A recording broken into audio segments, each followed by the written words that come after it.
আল্লাহ কই বন্ধু বন্ধু বন্ধু স্মরণ করেন সেই দিনের কথা। মুসা আলাইহিস সালাম লিফাতাহু তার যুবক সঙ্গীকে যখন বললেন, এখন এই কথাটা কেন বললাম, এটার পিছনে কারণ কি, আয়াতের শান নুজুল কি, আয়াত কেন নাজিল হয়েছে, এই আয়াতের মূল মর্ম বিশেষ মর্ম কি, এই বিষয়টা যদি আপনি না বুঝেন তাহলে বুঝবেন না। এটা বুখারী শরীফের মধ্যে আসছে, পয়গম্বর হযরতে মুসা আলাইহিস সালাম তিনি একদিন এক মজলিসের মধ্যে দাঁড়িয়ে ভাষণ দিচ্ছেন। হঠাৎ করে একটা লোক জিজ্ঞাসা করলো, পয়গম্বর মুসা, এই জামানার মধ্যে সবচেয়ে জ্ঞানী ব্যক্তি কে? ইনি বললেন, মুসা নবী বললেন, যেহেতু আমি নবী, এই জামানার নবী আমি, তাহলে সবচেয়ে জ্ঞানী ব্যক্তি আমি। সুবহানাল্লাহ। আর এটাই তো হওয়া স্বাভাবিক, যেহেতু জামানার নবী তিনি, জ্ঞানী ব্যক্তিও তিনি। এই কথা বললেন হযরতে মুসা আলাইহিস সালাম। এবার তুর পর্বতে গেলেন আল্লাহর সাথে কথা বলার জন্য। আল্লাহ নাগরিয়া কই, মুসা মুসা রে, একটু আগে যে তুমি একটা ইনফরমেশন জনগণকে দিয়ে আসলা, মানুষের কাছে বললা, এই ইনফরমেশনটা আমি আল্লাহর কাছে পছন্দ হইছে না, আমি আল্লাহ পছন্দ করি নাই। হযরতে মুসা কই, আল্লাহ আমি কি বললাম? আল্লাহ কই, মুসা রে, একটু আগে তুমি বলো নাই সবচেয়ে জ্ঞানী ব্যক্তি তুমি, বলে হ্যাঁ আমি তাই তো বলছি। এবার আল্লাহ কই, মুসা রে, তোমার থেকেও জ্ঞানী ব্যক্তি এই জমিনের মধ্যে আছে, জোরে আওয়াজ করে কি বলা যাবে নি? আল্লাহু আকবার। যে মাত্র মুসা নবী আল্লাহকে বললেন, আল্লাহ যেহেতু আল্লাহ বলে দিলেন মুসা তোমার থেকেও জ্ঞানী ব্যক্তি আছে, মুসা নবীর ভিতরে কৌতূহল জেগে গেল, কেমন ব্যক্তিটা যে আমার চেয়েও বড় জ্ঞানী, আমি হলাম জামানার নবী, আমার থেকেও বড় জ্ঞানী ব্যক্তি পৃথিবীতে আছে, এই জমিনের মধ্যে আছে। উনি আল্লাহর কাছে বললেন, আল্লাহ ওই ব্যক্তিকে আমি একটু দেখতে পারি? সুবহানাল্লাহ। আমার আল্লাহ দেখতে বলেন, রে পয়গম্বর মুসা, মুসা রে, ওই ব্যক্তিকে দেখতে পারো, দেখার জন্য আমি আল্লাহ অনুমতি দিলাম। এবার মুসা নবী কয়, আল্লাহ ওই ব্যক্তিকে আমি কোথায় পাবো, কোন জায়গার মধ্যে পাবো? আমার আল্লাহ দেখা কয়, মুসা মুসা রে, ও মুসা তুমি একটা কাজ করবা, নদী থেকে একটা মাছ ধরবা, ওই মাছটাকে ভাজি করবা। আপনারা কি বলেন? বাজি বলেন নি? ওই মাছটারে বাজি করবা, তারপরে প্লেটের মধ্যে নিবা, থালায় নিবা, প্লেটের মধ্যে নিবা, নেওয়ার পরে এই মাছ নিয়ে তুমি রওনা দিবা। এই মাছ যেই জায়গার মধ্যে যাইয়া জীবিত হবে, ওই মাছ তোমারে ওই জায়গার রাস্তা দেখায় দেবে। জোরে বলেন সুবহানাল্লাহ। আরো জোরে। আচ্ছা, এখানে মাছ দইরা ভাজি করে নেওয়ার কোনো দরকার ছিল? মাছটা তো জীবিত নিতে পারত, কথা কয় না, জীবিত নিতে পারতো না। তো আল্লাহ কেন বললেন মাছ ধরো, তারপরে ভাজো, এরপরে নিয়ে যাও?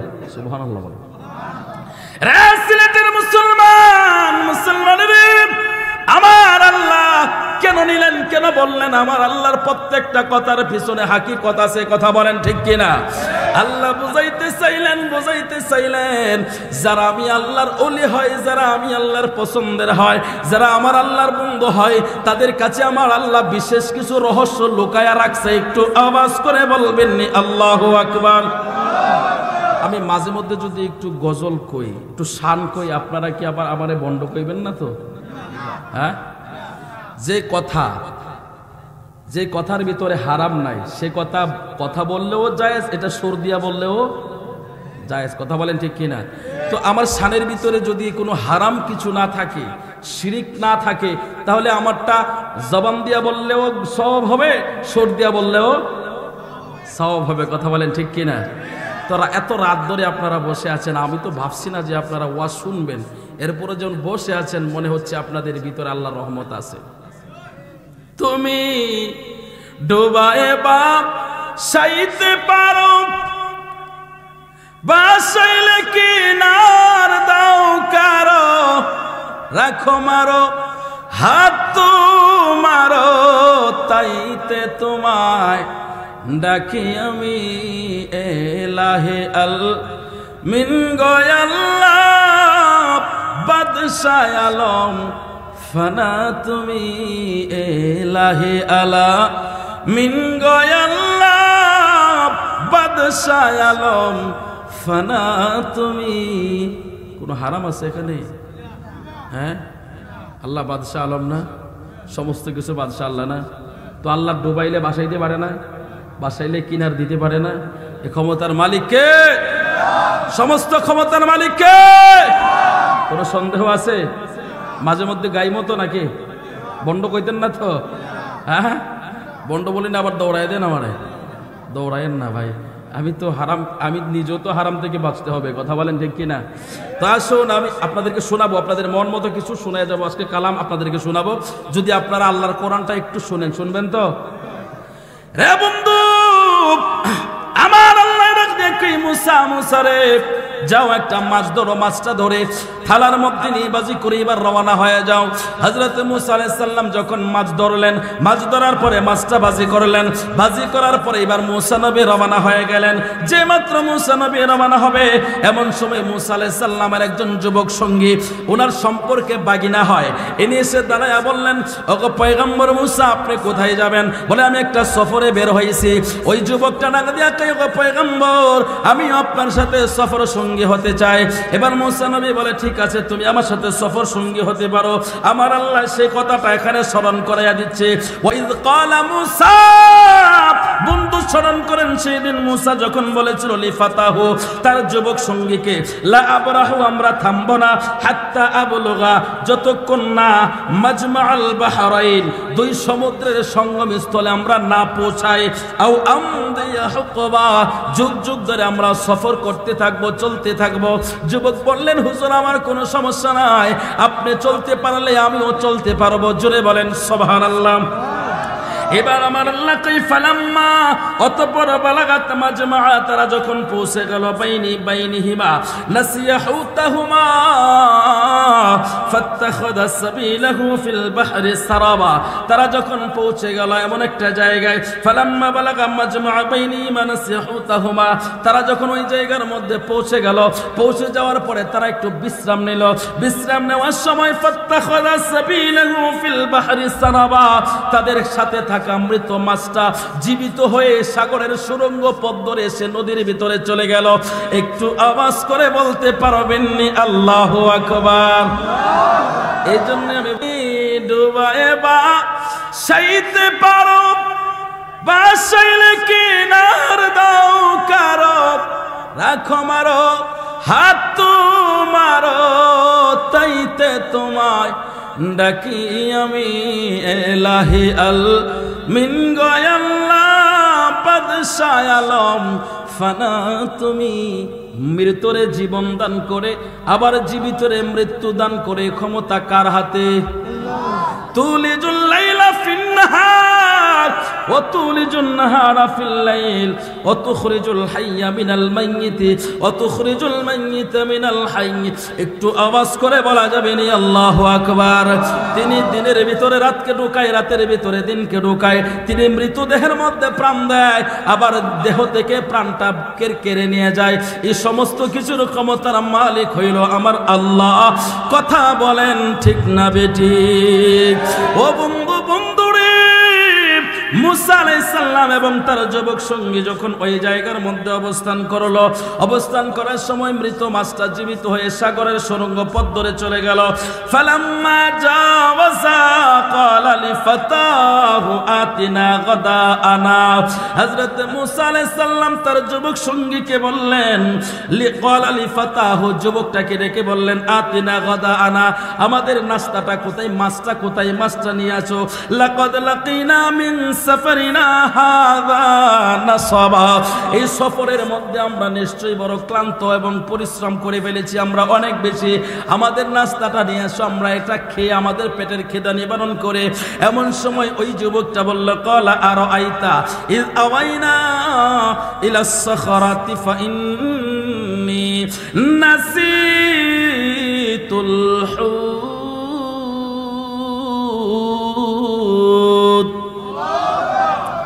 হযরত মুসা যে মাত্র যুবককে বললেন, যুবকটা রাগ দিয়া বলে, হুজুর আপনি কি লক্ষ্য করেছেন, খেয়াল করেছেন, ইলা সখরাতি যখন আমরা পাথরের উপরে মাথা রেখে, আপনি যে পাথরের উপরে মাথা রেখে বিশ্রাম নিয়েছিলেন, হুজুর ওই সময় আমি দেখলাম বড় আশ্চর্যজনক ভাবে মাছটা জীবিত হইয়া ওই মাছটা লাফাইতে লাফাইতে সাগরের সুরঙ্গ পথ ধরে চলে গেল। ওয়ামা আনসানি ইয়ানসানিহু ইল্লা শাইতানু আন আযকুরা। হুজুর শয়তান আমাকে ভুলিয়ে দিয়েছিল এই কথাটা আপনাকে স্মরণ করায়া দিতে। হযরত মুসা ডাক দিয়ে ওয়াত্তাখাযা সাবিলাহু ফিল বাহরি আজাবা। এবার যুবকটা ডাক দিয়ে বলে হুজুর বড় আশ্চর্যজনক ভাবে সাগরের পথ ধরে সে চলে গেল। হযরত মুসা নবী ডাক দিয়ে ক্বালা যালিকা মা কুননা নাবগি। আরে বেটা আমরা তো সেই জায়গার তালাশে বের হইছি। সুবহানাল্লাহ, আরো জোরে, আমরা তো সেই জায়গায় খোঁজ করার জন্য বের হইছি। এবার তিনি বললেন ফারতাদ্দা আলা আসারিহিমা কাসাসা। এবার ইনাদের নিজেদের পায়ের পদচিহ্ন ধরে আবার বেক করে ফিরে আসতেছেন। জোরে বলেন সুবহানাল্লাহ। হযরত মুসা ফাওয়াজাদা আবদাম মিন ইবাদিনা। আবার যখন পদচিহ্ন ধরে ওই জায়গার মধ্যে ফিরে আসলেন, আসার পরে ফাওয়াজাদা আবদাম, এমন একজন ব্যক্তির সাথে তার দেখা হয়ে গেল। মিন ইবাদিনা আতাইনাহু রাহমাতাম মিন ইনদিনা। আল্লাহ কই যাকে আমি রহমত দিয়েছি, করুণা করেছি, দয়া করেছি। ওয়া আল্লামনাহু মিন লাদুন্না ইলমা, এবং যাকে আমি ইলম, জ্ঞান, হিকমত শিক্ষা দিয়েছি। জোরে বলেন সুবহানাল্লাহ। হযরত মুসা নবী ওই জায়গায় পৌঁছে যখন ওই বান্দার সাথে দেখা হয়ে গেল, এখন ওই বান্দাটাকে, ওই লোকটাকে, ওনার পরিচয় কি? তাফসিরে খাজেন, তাফসিরে বাইজাবি, তাফসিরে রুহুল বায়ান, তাফসিরে রুহুল মাআনি, তাফসিরে কাশাফ, তাফসিরে হুসাইনি, তাফসিরে কুরতুবি, এই সমস্ত তাফসিরের মধ্যে আসছে। আপনি খুলে দেখেন, উনি অন্য কেউ না, উনি একজন আল্লাহর পেয়ারা বান্দা। ওনার নাম হলো খাজা খিজির আলাইহিস সালাম। একটু আওয়াজ করে কি বলা যাবে নি আল্লাহু আকবার? হযরত পয়গম্বর মুসা ওই খিজির আলাইহিস সালামের কাছে যখন পৌঁছে গেলেন, পৌঁছে যাওয়ার পরে হযরত মুসা আলাইহিস সালাম তিনি বললেন, ক্বালা লাহু মুসা, মুসা বললেন হাল আত্তাবিউকা, আমি কি আপনার ইত্তেবা করতে পারি, অনুসরণ করতে পারি?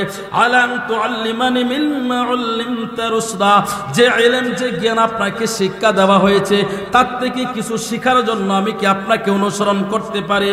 এই কথা যখন পয়গম্বর মুসা বললেন, মুসা আলাইহিস সালাম বলার সাথে সাথে উনি জবাব দিলেন। কে জবাব দিলেন? খিজির আলাইহিস সালাম জবাব দিলেন, ক্বালা ইন্নাকা লান তাসতাতিআ মাইয়া সাবরা।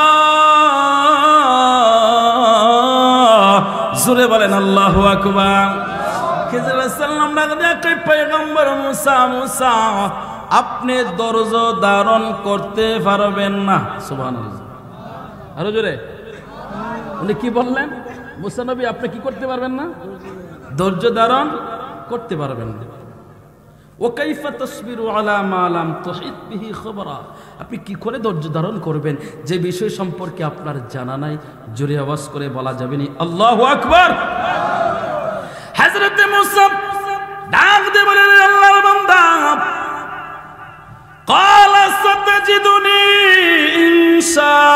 ইনশাআল্লাহু সাবিরা। আল্লাহ চাইলে আপনি আমাকে ধৈর্যশীল পাবেন। ওয়ালা আ'সি লাকা আমরা, আর আমি আপনাকে বেহুদা প্রশ্ন করে বিরক্ত করব না। এই কথা বলার সাথে সাথে তিনি বললেন, ক্বালা ফাইন ইত্তাবা'তানি।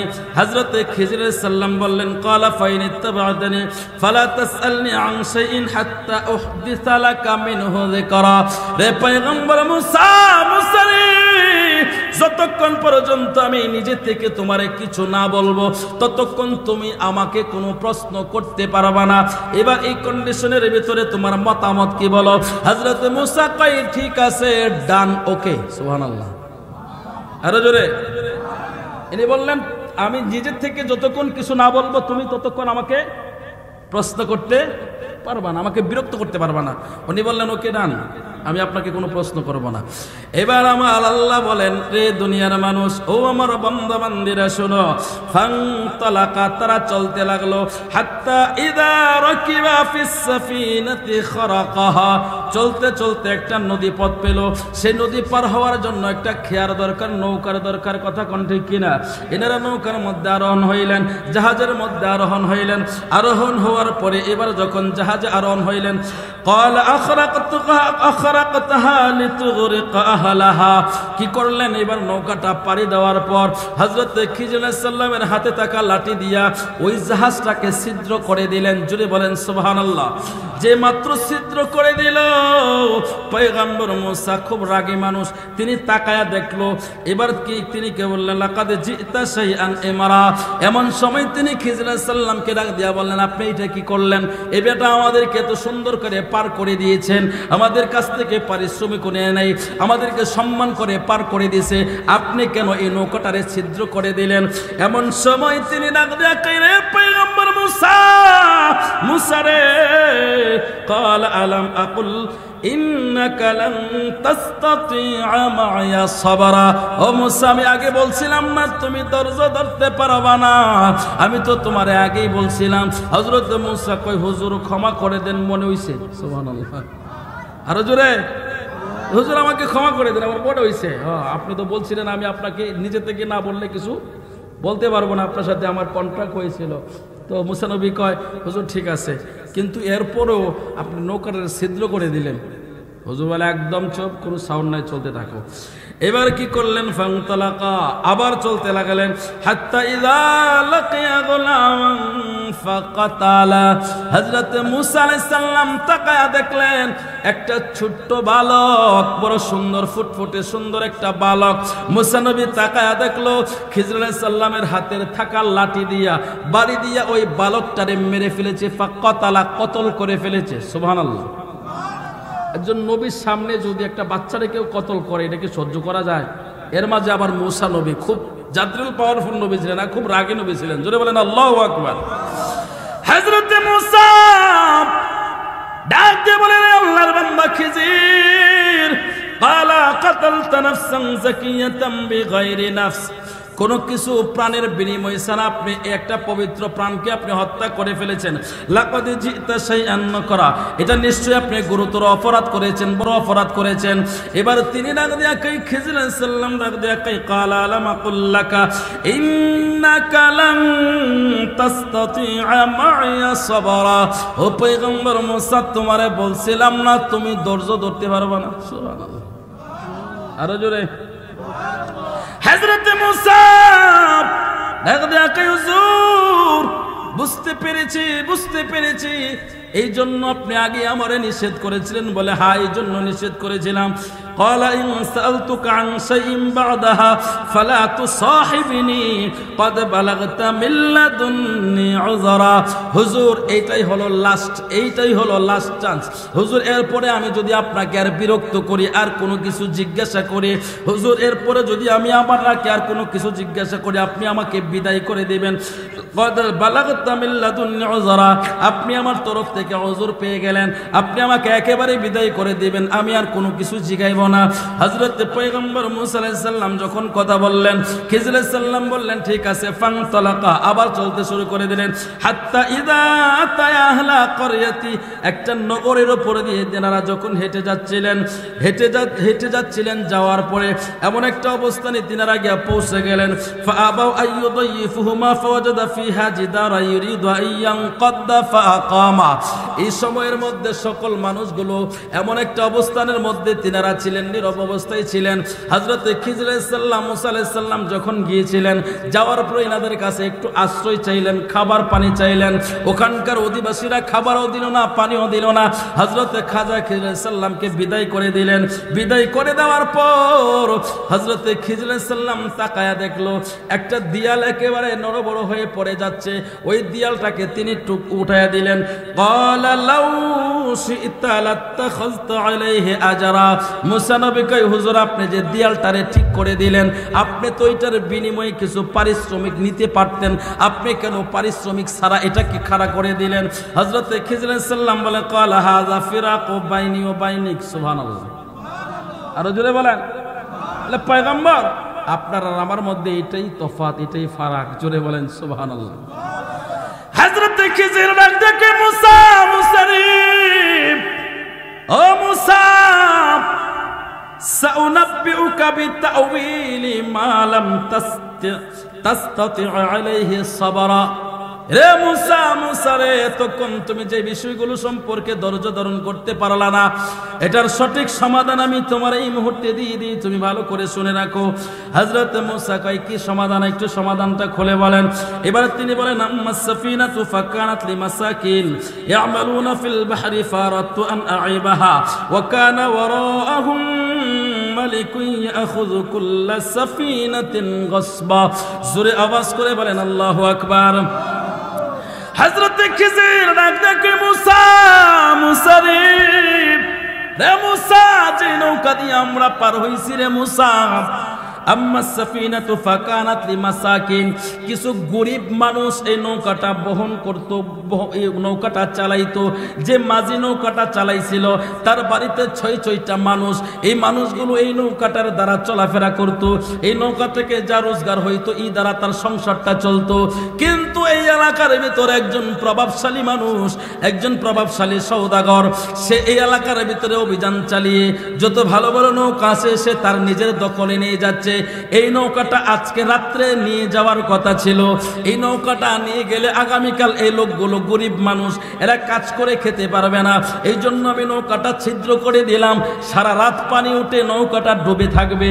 এই রাতের বেলায় যখন এই সওদাগরের লোক আসবে, আসার পরে নৌকাটা নিতে পারবে না। সকালবেলায় আবার পানিটা শুকায়া এই নৌকাটারে তালি দিয়ে আবার এই গরিব মানুষগুলো চালাইতে পারবে, তাদের সংসার চলবে। পয়গম্বর মুসা বলো না, আমি কি নৌকাটা ছিদ্র করে ভালো করলাম না খারাপ করলাম? মুসা নবী ডাক দিয়া কই, বেশক আপনি অবশ্যই ভালো করছেন। আরো জোরে কই না। হযরত মুসা ডাক দিয়া কই, রে আল্লাহর, রে আল্লাহর বান্দা খিজির, তুমি অবশ্যই ভালো কাজ করেছো। হযরত খিজির ডাক দিয়া কই, পয়গম্বর মুসা, এই সমদি কইছেন আমি বড় খারাপ কাজ করছি। সুবহানাল্লাহ কই না। আরো জোরে। এই সময় বলছেন আপনি খারাপ কাজ করছি, আমি নৌকাটার ছিদ্র করে দিয়েছি, এমন কইতেছেন ভালো করছি। কিও আপনি এটা কইলেন, আবার আপনি এটা কইলেন, হুজুর আমি জানি না। সুবহানাল্লাহ। তো এই জন্য আপনি আমি অনেক কিছুই জানি না, আল্লাহর ওলিরা জানে। কথা বলেন ঠিক কিনা? এই জন্য আমরা বলি, মুর্শিদ আমার জানের জান গো, মুর্শিদ আমার প্রাণের প্রাণ, মুর্শিদ আমার জানের জান গো, মুর্শিদ আমার প্রাণের প্রাণ। মুর্শিদ আমায় যা দিয়েছে, মুর্শিদ আমায় যা দিয়েছে, কি দিব তার প্রতিদান। মুর্শিদ আমার জানের জান গো, মুর্শিদ আমার প্রাণের প্রাণ, মুর্শিদ আমার জানের জান গো, মুর্শিদ আমার প্রাণের প্রাণ।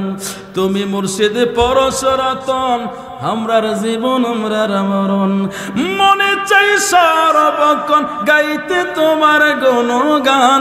মুর্শিদ আমার জানের জান গো, মুর্শিদ আমার প্রাণের প্রাণ, মুর্শিদ আমার জানের জান গো, মুর্শিদ আমার প্রাণের প্রাণ। ডাইন হাতটা উঁচু করে বলেন আল্লাহু আকবার। রে আমার সিলেটের মুসলমান, মুসলমানের হযরত মুসা ডাক দিয়া কই, আপনি তো খুব ভালো কাজ করেছেন। মুসা নবীকে এবার তিনি ডেকে বললেন, রে মুসা পয়গম্বর, ও মুসা, একটু আগে আপনার কাছে বিষয়টা খারাপ লেগেছিল, কিন্তু এখন আপনি বলছেন ভালো। এই জন্য প্রত্যেকটা জিনিসের ভিতরে হাকিকত আছে রে। শুরুতে দেখার পরে ওইটাকে হারাম ফতোয়া দিয়া দূর করে দিও না। রে বন্ধু, তুমি কওমি মাদ্রাসার আলেম হতে পারো, দেওবন্দি হতে পারো, অন্যান্য জামাতের হতে পারো, তোমাদের কাছে মাজার ভালো লাগে না, মাজার ভালো লাগে না, তোমরা মাজার ভেঙে দিতে চাও। তোমরা তো জানো না রে, মাজারের ভিতরে এমন হাকিকত আছে, এমন কিছু জিনিস আছে লুকায়িত, যেটা মুসা নবী, মুসা পয়গম্বর শুরুতে বুঝতে পারে নাই, পরে স্বীকৃতি দিছে, অবশ্যই ভালো করছেন। প্রথম কিন্তু নবী হওয়ার পরে মুসা নবীর সামনে খারাপ কাজ হইছে, তিনি দেখছেন নৌকাটা ছিদ্র করে ফেলেছে। ইনি বললেন আপনি কাজটা ভালো করেন নাই, আবার তিনি বললেন আপনি কাজটা বড় ভালো করেছেন। ও আমার দেওবন্দি আলেমের ভাইয়েরা শুনুন শুনুন, আপনারা দেখতেছেন মাজারের মধ্যে কিছু গাঁজাখোর আছে, কিছু নেশাখোর আছে। ও মিয়া, আল্লাহর ওলি কই নাই গাঁজা খাবার জন্য, আল্লাহর ওলি কই নাই নেশা খাবার জন্য। আল্লাহর ওলির মাজারে কত পাগল আছে রে, সেজদাদা পইরা আল্লাহর কুদরতের দরবারে সেজদায় পইরা গভীর রজনীতে আল্লাহর কাছে বলে, আল্লাহ এই জাতি উম্মত গুলোকে তুমি মাফ করে দাও। একটু আওয়াজ করে বলা যাবে নি আল্লাহু আকবার? এটা তোমার চোখে পড়বে না যে লোক সেজদায় পড়ে রাতের গভীর রজনীতে আল্লাহকে বলে, আল্লাহ এই শাহজালালের উসিলায় এই দেশকে আপনি রক্ষা করেন, এই দেশের মানুষকে বাঁচান, এই দেশের মানুষকে আপনি বাঁচান। এই যে সেজদায় পড়ে, মুনাজাতে পড়ে, কোরআন পড়ে যে দোয়া করে, সেটা তোমার চোখে পড়ে না, তোমার চোখে পড়ে মদখোর আর গাঁজাখোর। কথা বলেন ঠিক কিনা? আচ্ছা বলেন তো দেখি, বাজার আর মাজার দুইটা জায়গা সবার জন্য উন্মুক্ত। বাজারে গাঁজাখোর গেলে আপনি নিষেধ করতে পারবেন, মদখোর গেলে নিষেধ করতে পারবেন? তো আল্লাহর ওলির মাজার সবার জন্য উন্মুক্ত। কথা বলেন ঠিক কিনা? এখানে সকলে যেতে পারবে। হ্যাঁ, কেউ যদি আল্লাহর ওলির নাম দিয়ে ভণ্ডামি করে, গাজার ব্যবসা করে, আপনি তাকে শায়েস্তা করেন, তার বিচার করেন, কিন্তু আল্লাহর ওলির মাজার ভাঙতে যাবেন এই দুঃসাহস করবেন না।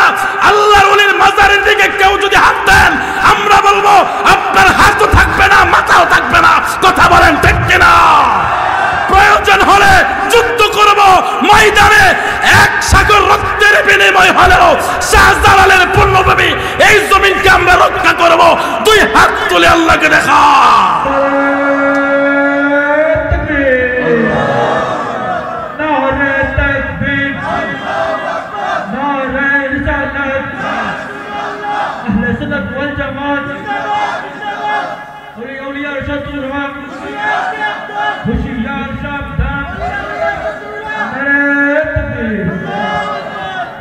আমার জীবন আমার মরণ প্রভু গো সবই তোমারই জন্য, প্রভু গো সবই তোমারই জন্য। জীবনের সব গুনাহ খাতা, জীবনের সব গুনাহ খাতা ক্ষমা দিয়ে করো মোরে ধন্য। আমার জীবন আমার মরণ প্রভু গো সবই তোমারই জন্য। কথা বলেন ঠিক কিনা?